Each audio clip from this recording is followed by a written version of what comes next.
തണ്ണിമത്തൻ്റെ ഉപയോഗം കഴിഞ്ഞ് അതിൻ്റെ തോട് കളയല്ലേ, എന്താണെന്നല്ലേ പറയാം.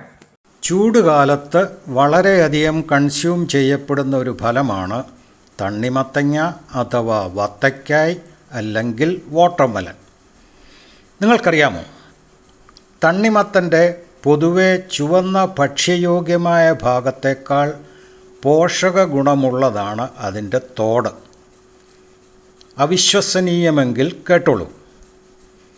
ചുവന്ന ഭാഗത്തേക്കാൾ കൂടുതൽ നാരുകൾ, സിങ്ക്, പൊട്ടാസ്യം, അമിനോ ആസിഡുകൾ എന്നിവ തോടിൽ അടങ്ങിയിരിക്കുന്നു. കൂടുതൽ നാരുകൾ അടങ്ങിയിരിക്കുന്നതിനാൽ രക്തസമ്മർദ്ദം കുറയ്ക്കാനും കായിക പ്രകടനം മെച്ചപ്പെടുത്താനും പേശിവേദന കുറയ്ക്കാനും പ്രതിരോധശേഷി ഉഷാറാക്കാനും ദഹനപ്രക്രിയ ഭേദപ്പെടുത്താനും ഇതിൻ്റെ തോട് ഉപകരിക്കുന്നു. ഇതിൻ്റെ ഉപയോഗങ്ങൾ നോക്കാം. പച്ച നിറത്തിലുള്ള തൊലി കളഞ്ഞതിന് ശേഷം മറ്റു പഴങ്ങളുടെ കൂടെ ഫ്രൂട്ട് സാലഡിനായി അല്ലെങ്കിൽ ജ്യൂസിനായി, ജാം അഥവാ മിഠായിയായി, അച്ചാറിടാനായി, ചക്ക അഥവാ ഉരുളക്കിഴങ്ങ് പോലെ വറുത്തെടുക്കാനായി, മെഴുക്ക് പുരട്ടിയായി, തോരൻ കറികൾ വെക്കാനായി പോരെ.